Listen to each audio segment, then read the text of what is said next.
And you're live, Chairman. Thank you.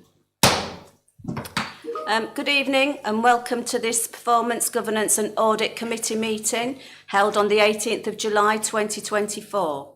My name is Councillor Wendy Stamp and I'm the Chairperson of this committee.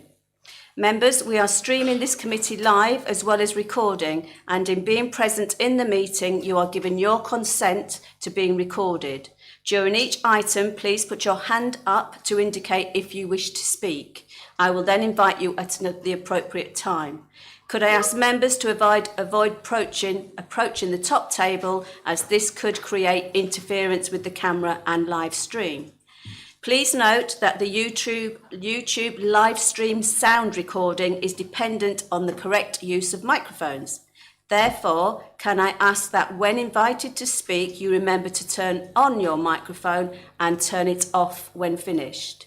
Please reference a page and paragraph number when referring to the agenda papers and keep your contributions as clear and concise as possible. We do not have any fire alarm testing schedule for today. If you hear the alarm, please use the exits with the two marked fire escapes, which is at the back and at the back of the table and where you come in there. Once out of the building, please proceed to the designated it says muster point. Is it a muster point or a cluster point? Is it muster? Muster. Oh, muster point. Never know. Muster point located on the grass verge at the police station entrance. Thank you. Before I move on to apologies for absence, I'd like to welcome our new independent person, Mr. Derek Smith. He's very welcome, and I'm sure we will all look after you. So welcome, Derek. Would you like us to call you Derek or Mr. Smith? I prefer Derek. Okay, thank you very much. Okay. Thank you, Tara. We're going to move on to the apologies of absence, and I do think we have some, so I'll leave that one to you, please. Thank you, Chairman. Yes, apologies have been received from Councillor Bassinger, Councillor Pratt and Councillor Stilts, and Councillor Morgan is attending as a substitute for Councillor Pratt. Thank you very much. Okay. Moving on to agenda item 3, minutes of the last meeting, that's found on pages 5 to 26. It is recommended that the minutes held on the 18th of June 2024, found on the pages 5 to 26, are approved as a true and accurate record. I so move. Do I have a seconder, please? Councillor Thompson, please. Thank you. Members, can I agree by assent? Agree. Lovely, thank you. Moving on, agenda item 4, members, matters arising. It says to note the matters arising from the last meeting. But before we do note, I've very kindly had a meeting with Mr. Holmes because I wasn't particularly over pleased with some of the responses we got, and Mr. Holmes is very kindly going to give me an update, aren't you, Mr. Holmes? So we're going to do minute number 9. So the first one, members, the report, the completion date and the update was fine. I just wanted to know if, for the ease of members, we could maybe attach the links to the narrative. So if members want to go back, are you with us, Councillor Morgan? Not quite. No, okay. Matters arising, and if you see on the form, it has got minute reference, and it's the review of the corporate commercial performance quarter 4. And then it says to provide members with details of when the South Essex Parking Partnership funding was considered by the Council and agreed. It was actioned by, and then the completion date. So I thank them for the completion dates, but I wondered if Mr. Holmes could ask the team to be able to put the links on so members can go straight to those committee meetings where the information is there. Mr. Holmes, have you had any success for me, please? Thank you. Yes, I think that's not a problem. It's administration really, so I'll make sure any future references to reports have an appropriate link. Brilliant. I just think it will help members. Then they've got to go back into the wherever, the calendar or whatever, and find it. Number 13. Annual Government Statement Actions Update, production of a document detailing all the local development plan policies wherever they were under review and the timescale for the review. my point to that was when. So, Mr. Holmes, have you got an update for the committee, please? I have, yes. Thank you. So an all-day planning policy working group is scheduled for the 31st of July. And separate to that, next week there'll be a poll coming out asking, canvassing members for dates, convenient dates for them for the LDP all-member briefing. So the meeting on the 31st and the week before that, we'll be asking for dates for the LDP review meeting. Super, thank you very much. The next one is I would like where is it? Bear with me. Still on the same section, and I would like the next item to stay on, which is, it says it is intended that a letter will be issued to all parish councils by the end of July 2024 that will incorporate the latest advice on this matter. I'd like it, Tara, if Ms Bird, if that could stay on until we've actually got the letter or seen the letter. Of course, Chairman, no problem. Thank you. And finally then, Mr Holmes, the agenda, minute number 16, infrastructure funding statement.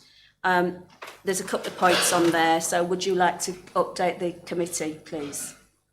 Thank you, yes.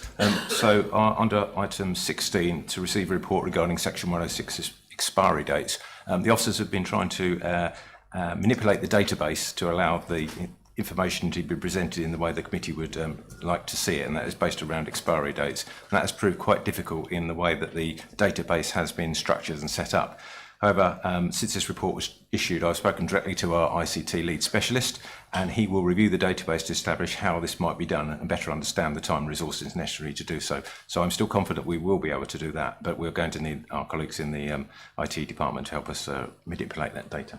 Thank you. I'm very grateful because it is important. It is responsibility of this committee that we actually do manage and make sure that that risk is actually managed and the money doesn't go back to the developers.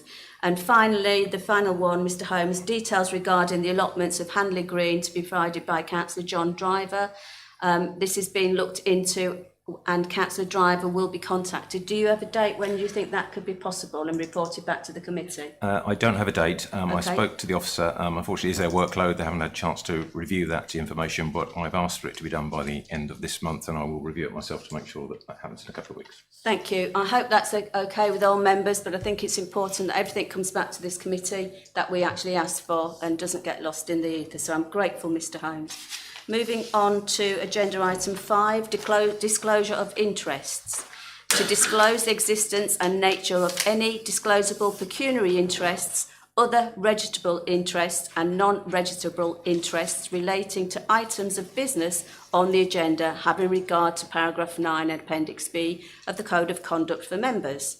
Members are reminded that they are also required to disclose any such interests as soon as they become aware, should the need arise throughout the meeting.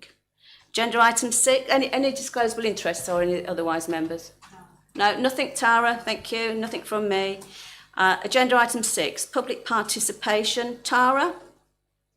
No, we don't have any, Chairman. There is none. Thank you. Thank you very much. So now we move to the important part, members. Agenda item 7. And this is to consider the report of the Interim Chief Finance Officer, and I'm going to hand over to Ms Lucas, please. Thank you, Chair. So the purpose of this report is to provide an update on the progress of the accounts production and the external audits for the years that are outstanding for the Council at the moment. The report, I hope, is reasonably self-explanatory, but I will just provide a brief summary for members to consider and ask any questions that they feel appropriate. I would just say that we did invite our external auditors, Deloitte, to this meeting. Unfortunately, they were unable to attend on this occasion, but we have had a separate meeting with the Chair and the Vice Chair of the committee so that they've had an independent view of the position that we've reported as well. So in summary, section 3 sets out some context in terms of the issues that are facing the audit market generally across the whole of the country, and as has been reported to previous meetings, there are national issues in terms of capacity of the main audit firms and the timeliness of the audits that they're able to carry out. Some of that stems from the COVID pandemic, And there is just a general sort of lack of capacity in the market to address the backlog of audits across all local authorities. So I've set out some context in the report in terms of what the national picture is, and just advise members that nationally, again, there is an expectation that there will be a significant increase in the audit fees going forward under the new contract arrangements with the public sector appointments. So for 23-24, as detailed at paragraph 3.4, our scale fee for the year will be £143,768. So just to provide slightly more context, the government earlier this year consulted on some proposals to try and address the backlog of audit work. And at paragraph 3.5, I've just detailed what the proposals were that were consulted on. Essentially, they were looking to put in place backstop dates, which meant that at a certain point in time, if the audits were not completed, an opinion of some form would have to be issued and we'd have to move on to the next financial year. Due to the recent national election, those proposals have not been enacted into legislation yet, and we are unclear as to when that might happen. So as it stands, the current status is unchanged from what we've previously reported. So at section 4, I just confirmed the outcome of the 2021 audit position, and as members will be aware, we signed off those accounts fully in November of last year, and I've just set out the final fees for context. The 21-22 audits, the accounts have been published and signed, but the audit is still ongoing. Deloitte hopes to conclude their work over the summer if possible. So that's where we are with that financial year.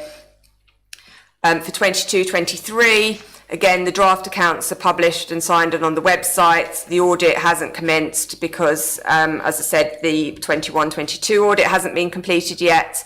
So we haven't moved on to that financial year. So that audit is currently outstanding. And then the last financial year, 23-24, those accounts are still in the process of being prepared for publication. That we would have wanted to get those accounts published by the 31st of May.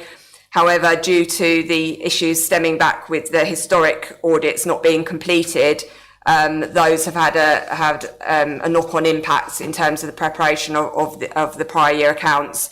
So we are working hard with the team to get those ready, but it is dependent to a degree on the prior year's audit work being completed. I just mentioned at paragraph 7.4 that we've got a new auditor, as I've previously reported, from 23-24, and they are KPMG, and we have been in regular communication with KPMG about the status of the audit work and when they're planning to do their initial work on that. So I think that summarised the main issues that I've set out in the report, but if anyone's got any particular questions, I'm happy to try and answer. Thank you. Thank you, Ms Lucas. That was a very comprehensive report. Thank you. What I'd like to say before I go to Derek, because he's got his hand up for his first question, is it's exactly the same at Essex County Council. We're no different. They're suffering the same issues with having their audits completed, external audits, and the frustration's exactly the same as what I think you members will be feeling as well, because it goes back a number of years. But that is no fault of this council. It is not our fault at all. So I'd like to thank the officers who are still trying to get the audits finished, and Ms Lucas for providing such a comprehensive report. And I think, to me, it's very well understood and easy to understand. But yes, I now open it up for questions. Derek, please. Thank you. And I hope I follow all the correct protocols. When I hear things like this, I have two questions. Number one, is there sufficient resource internally to deal with the preparation of the accounts? Because these delays, in my view, are wholly unacceptable. And this is not pointing a finger at the finance department. It's just that generally they're unacceptable. And is sufficient pressure being applied to the auditors to get it right? because they're not exactly charging a minimum price. They're incredibly expensive people by the hour, by the minute. And for them to be saying we cannot complete something 4 years after the event, I think is wholly unacceptable. And I think it discredits the big four firms or the challenger firms that are involved. Mm-hmm. So, as I say, I think I would personally say there ought to be enormous pressure applied to these people if there's sufficient resource on finance, and I'd like to hear Naomi's comments on that, to get this done, because these delays are just unacceptable. In the real world, this doesn't happen, and all of the bluff stuff about audit firms, I'm sorry, I deal with audit firms on a day-by-day basis. Everybody is suffering, it was trying to get new recruits, that's no longer the case, it's eased up, you can get accountants now, you can get graduates, you can get newly qualifieds. So, personally, I find the position unacceptable. Okay, thank you. Thank you.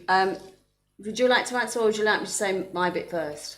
Either way, I don't mind. I'll let you go and then I'll back up because I know what I'd like to say on that. Okay. Let you go. Thank you for your question.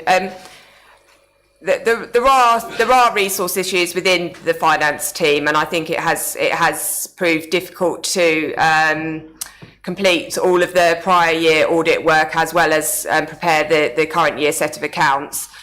We have taken measures to try and address that. So we've drafted in some additional resource within the council to support some of the audit queries, and we've had that resource in place for the best part of the last year. And equally, we've brought in external contractors with good expertise and technical knowledge to support with the preparation of the accounts this year. So I'm taking all practical steps I can to try and address the issues and make sure that we are moving things on as quickly as possible. But I'm not going to pretend that everything is perfect, and I think there's still more we could do to try and address that. So I understand the point and take that on board. In terms of the pressure to the audit firms, again, I understand where you're coming from, and I think there has been a general dissatisfaction across local authorities in terms of the performance, if you like, of the external audit firms. And nationally and locally, there has been pressure applied to both the firms directly and through the public sector appointments to apply pressure to the firms. It's not an easy one to address, and I think we do have challenging conversations with the auditors about them prioritising the work of the council, but the reality is that they are equally getting that pressure from across all of their local authority clients and all of their NHS clients, and it's not always easy for Maldon's voice to be heard among the crowd, if you like, as much as we do try and make that case, to have the audit work completed. But I think the audit firms are obviously having to balance a lot of competing demands in terms of all of their portfolio of clients. So again, I accept the point, and we are trying to make representations to have that audit work completed. But I think nationally the picture is still quite challenging. So yeah. Yeah, thank you. And I did explain right from the outset, it's exactly the same at Essex County Council. There's a lot of local authorities that they're finding themselves. I can't remember the percentage of ones that have actually been audited and the audits have been complete. I can't remember. But yes, it is challenging. But when we had our meeting with the external auditor this week, was it last week? Yeah, I actually did say to him, is there anything we could do so we can move up the list? And what was his answer?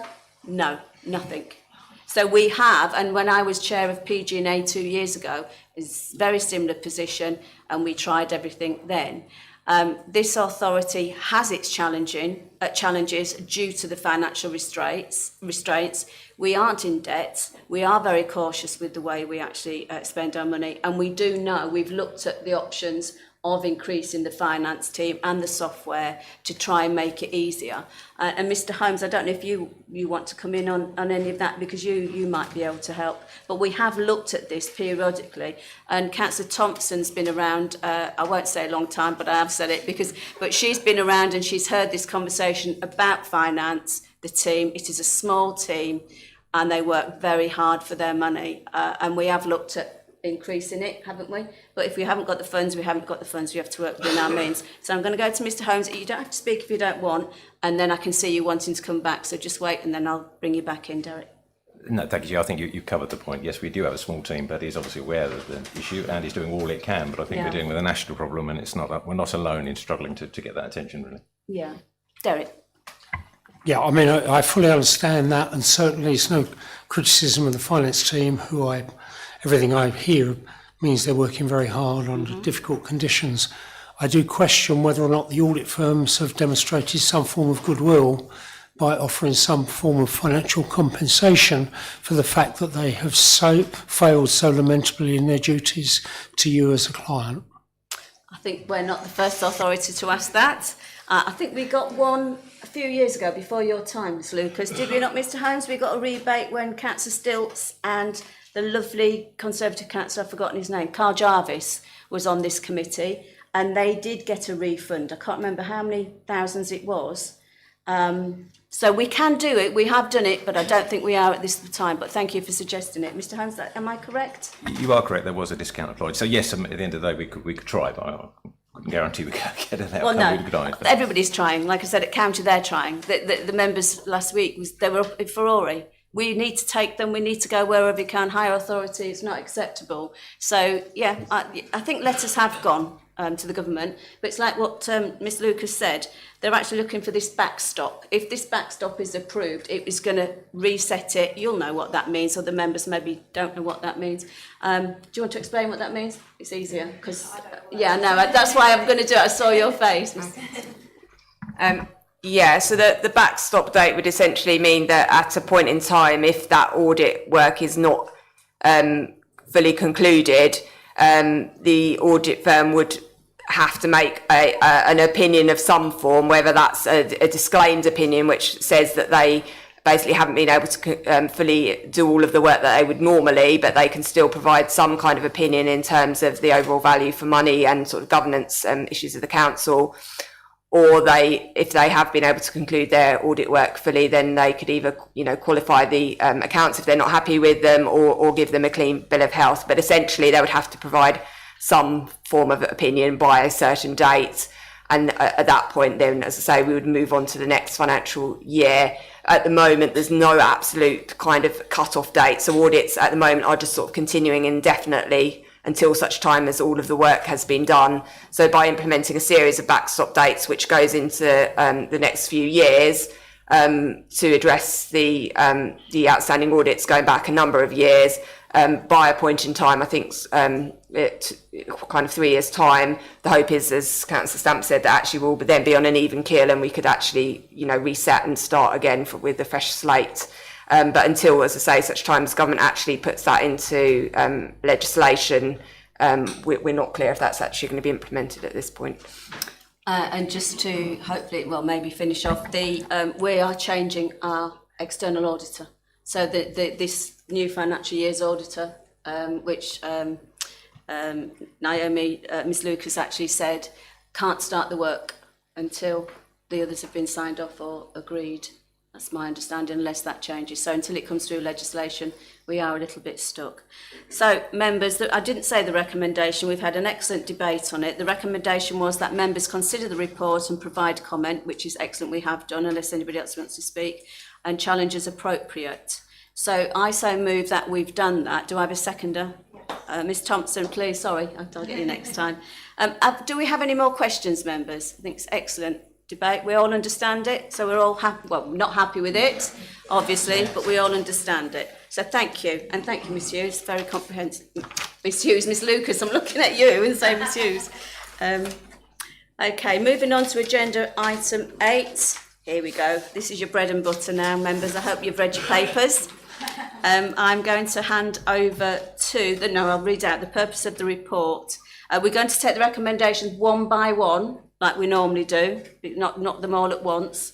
And I'm going to hand over to Aaron Winter from BDO. He's been with us on numerous occasions. And if you would like to go through the reports briefly for us, please. Thank you, Chair. So our first report, which is pages 43 to 66 of your pack, is our annual report and annual statement of assurance, or commonly known as the Head of Internal Audit Opinion. So this report summarises our work that we've conducted for the last year, the financial year 23-24, which is now all complete, and you'll see later in the pack that we've got the final reports in full for those. Our overall opinion is moderate assurance, which is our second highest opinion rating, and you'll see that it reflects the opinions that we've given on each piece of work, which have throughout the year have been generally substantive or moderate, with not many high-risk findings identified, which is informing that opinion. Full copies of all the reports have been presented to previous committee meetings, so this is why this is summarising them throughout this report. We've also taken into account work, and the committee may recall, that has been done with management to close down a number of outstanding recommendations that we've raised in previous years. And later on we'll get to the update on that, but you'll see that there's only a couple left from previous years left outstanding with revised due dates and action plans in place. So we always take into account how management are responding to the recommendations that we raise.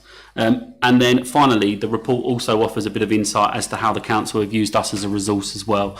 So I know we've been directed to areas of potential concern, potential development or focus to help the council on that journey of improvement, or any areas that are new to the council. But we also have to cover cyclical areas of assurance, i.e. the key financial controls, and other areas of core operations across the council. So that was all I was going to say on the report, but obviously happy to take any questions. Okay, so the recommendation is that the committee considers the comments and approves that report, the annual report and annual statement of assurance 23-24 as at 8A. I so move. Do I have a seconder? Thank you, Ms Thompson. Mr Thompson. So members, now questions. Does anybody have any questions for Mr Winter? Councillor Morgan, please. Yes, thank you, Chair. I'm intrigued by the point, the areas of weakness. What page? Sorry, page 3 or page 45. Sorry, page 45. Thank you. Bottom of page 45. Yeah. Some areas of weakness have been identified through our reviews, including opportunities for improvement in areas of licensing, specifically relating to DBS and medical checks for licensees. Could you perhaps just give us a bit more detail on that particular point? Page 50, isn't it? Yeah. So I was just getting my page numbers in correct. Sorry, No, yeah. absolutely. The Chair's advised. Yeah. So on page 50, it gives you a bit more of a detail in terms of what we've covered in that report. So this report come to probably 2 committee meetings ago, and did have a high risk finding in relation to periodic DBS and medical record checks that were being conducted on taxi licences and driver licences as a result. And to remind the committee, this was a partnership arrangement with, I'm hopefully going to get this right, but Chelmsford. Yes. And actually we had a colleague from Chelmsford come and represent the council to say what was happening in terms of the improvements there. And you'll see later on when we get to our follow-up report, some of those actions are already being addressed and taken forward as well. So whilst it was really about checks were being done initially, but then those periodic 6-monthly checks and on the driver licences as required based on the licence weren't being evidenced. It's a good question. Well, you weren't on the committee, so you weren't to know. So no, thank you very much. Any other questions, members? Okay, I proposed and seconded it. Can we agree by assent? Agreed. Thank you very much. Let's move on to little 2, progress report, Mr Winter. If you do that, and then I'll put the recommendation.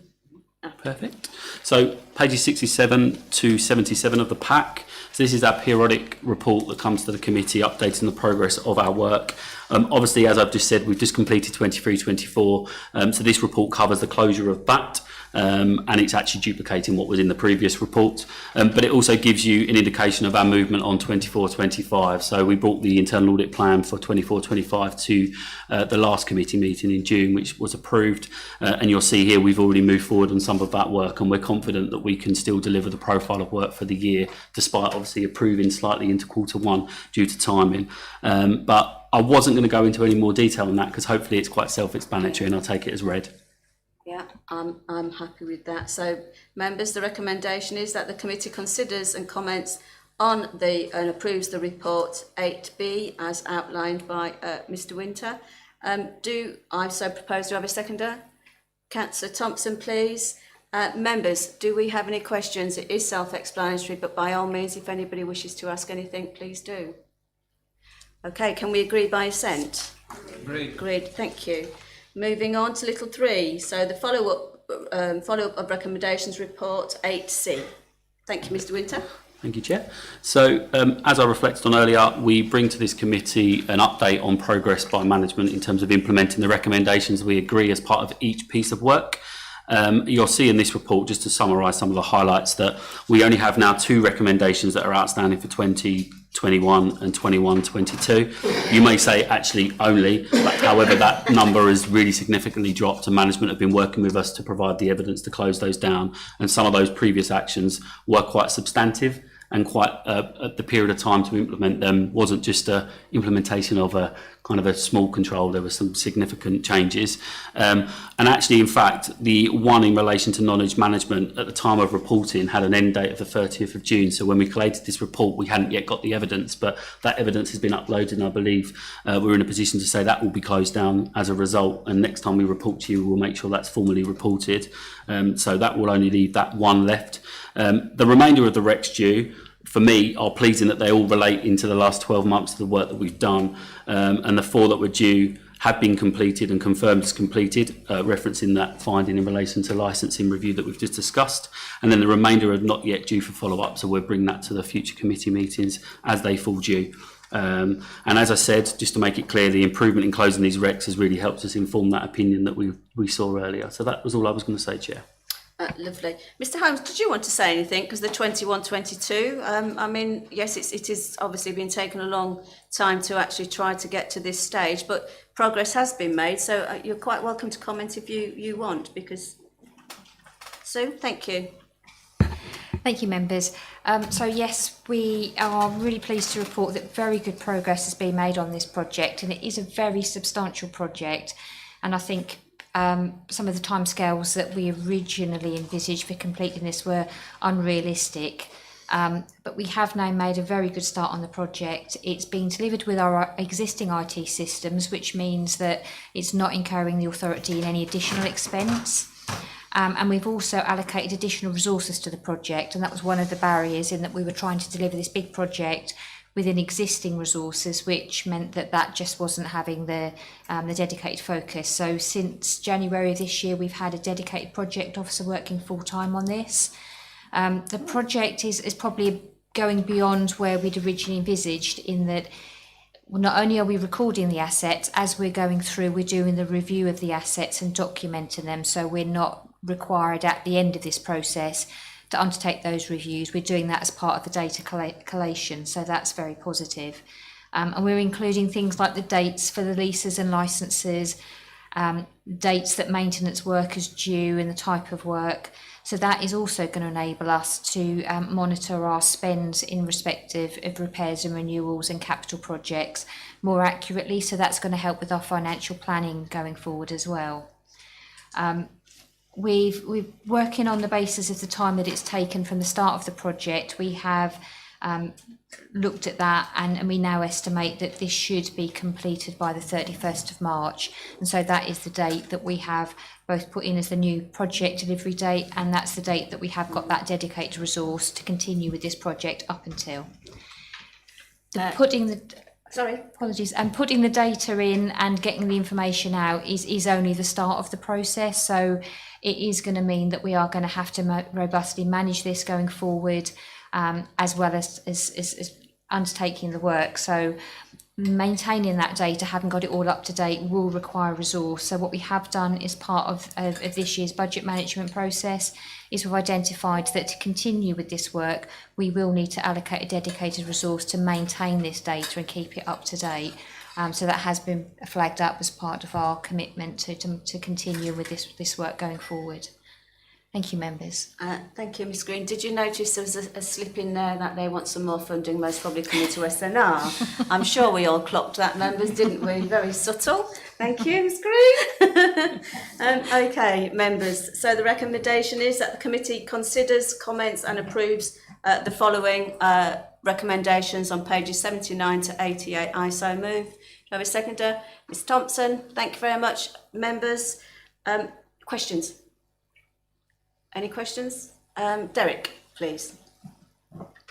Sorry to crash in again, but do we think the council should consider establishing its own internal audit department, or doing so in consultation with other local councils so as to minimise the cost Okay. or to reduce the cost? I think you need to come back on that, but I think we have to be careful because our internal auditor's actually sitting here, and I appreciate the question. It can be a little bit embarrassing when the actual company's still sitting with us and Aaron's here. But this question has been raised before. I don't know if it's in your time, but I've certainly heard it. Thank you, Ms Lucas. Thank you for the question, Derek.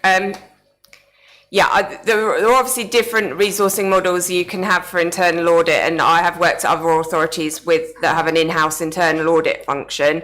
I think there are potential pros and cons to each model. I think the key advantage I see of having a BDO or another external firm performing the function is the resilience that we get as a council, because as I say previously, when I've had one or two internal auditors, obviously if for whatever reason they are not around, it's quite difficult to deliver a service. I accept what you're saying about having a joint service with other local authorities, and again that's something I have explored in the past, and it's something we could potentially explore again in the future.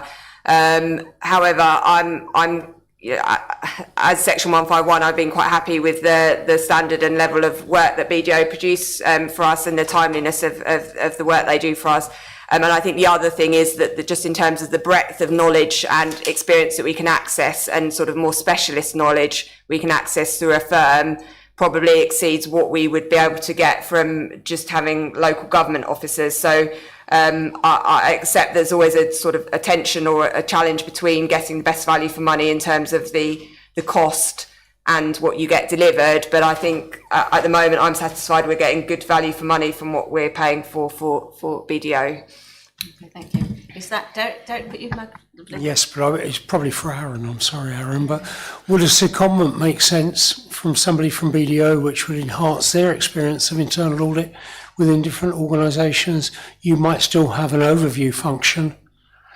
It would be good experience for your people who are interested in internal audit, and hopefully it would achieve the same standard that we're currently enjoying from BDO, albeit at a slightly lower price. Derek, I think that's a difficult question for Aaron to answer really, because you're actually asking them to go out and do something else rather than keeping them here. So I would suggest it's up to you. I'm more than happy, because I don't stop free speech, but you don't have to answer that question if you don't want to. I do mind. Go on then, that's fine.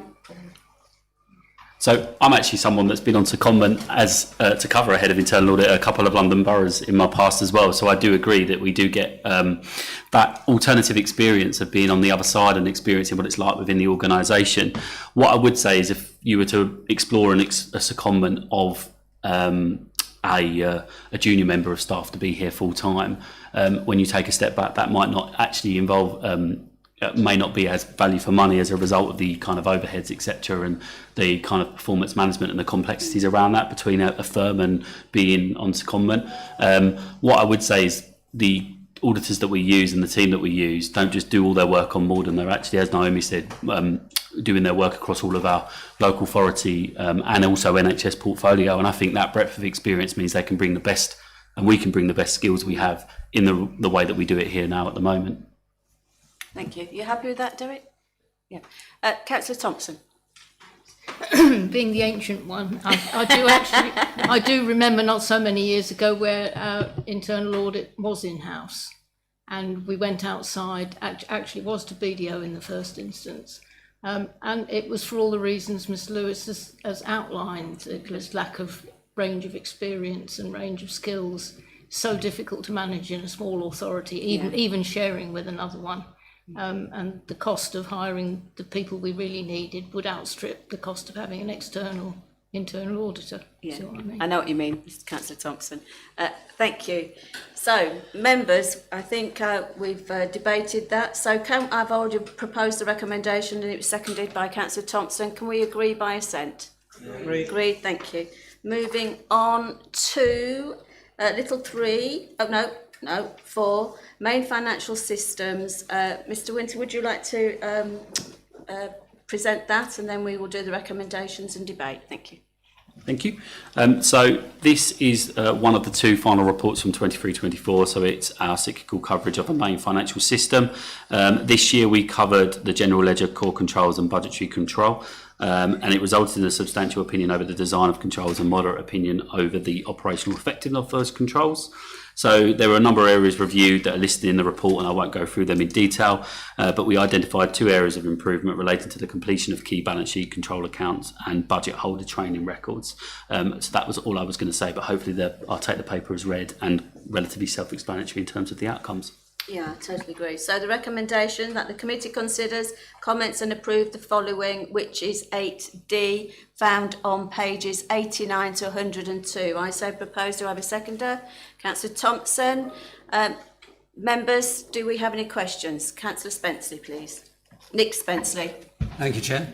Well, Councillor Paula Spencer is not Yeah, here. I'm just thinking when I said it was like, when I said it, I thought she's not in the room actually, but we'll just actually be careful. Force of habit. Yeah, it is, yeah. Just a matter of detail on page 100, Ms Lucas and her team are listed as contacts, but they're listed as working for Brentwood Borough Council. Yeah. So I see Ms Lucas is not moonlighting, and I know she's versatile. Well, she could be. Well spotted, you did point it out, so thank you very much. Any questions? No. Can we agree by... are you okay with that? You're giggling now, aren't you? It happens, you're human. Let's just say your internal audit manager works for both that council and this council. So. It doesn't matter, you're human. Things happen, and well spotted, Councillor Spenceley. Can we agree by assent, members? Agreed. Thank you very much. And finally, on this part of the section is the... Mr Winter to present little 5, please. So again, this is our final report from 23-24 internal audit plan. It was an addition to the plan at the request of Naomi and her team around the SITFA Financial Management Code. Just to say that this was a piece of work that we were asked to look at the sufficient arrangements and evidence there to support the council in complying with that code. We're not replacing SITFA here in terms of auditing you as SITFA and providing them with any assurance. But as a result, it's resulted in a moderate opinion over the design of controls and substantial over the effectiveness of the controls that are in place. So there were a number of areas that were working well that would help ensure the council were complying with the key requirements of the code. And we did identify 2 areas of improvement. So one relating to a more longer term financial strategy, which is outlined in the code, and then limitations from the most recent budget survey. So that's all I was going to say on that one. Okay, so members, the recommendation is that the committee considers, comments and approves the SITFA Financial Management Code 2023-2024 found on pages 103 to 116. I so propose. Do I have a seconder? Councillor Thompson. Thank you very much. Members, do we have any questions? Gosh. You must be very good tonight, Mr Winter. Our members have read all your papers. I'm impressed. Okay, so I so proposed and it's been seconded. So can we agree by assent? Agreed. Thank you very much. Moving on to agenda item 9, members. Any other business other have I missed one? Forward risk assessment. That's on private confidential. Oh, sorry. It is, yeah. Yes. Thank you anyway, thank you. Any other items of business that the chairperson of the committee decides are urgent? I've had nothing. So members, moving on to agenda item 10, exclusions of public and press, and I've just got to get my papers.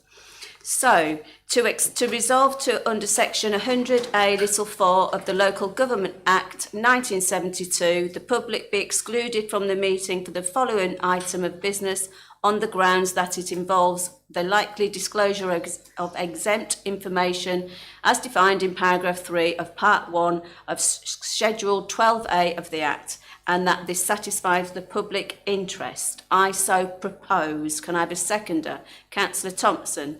Thank you, members. Do we agree by assent? Agreed. Miss Bird, I will wait for your command that we have.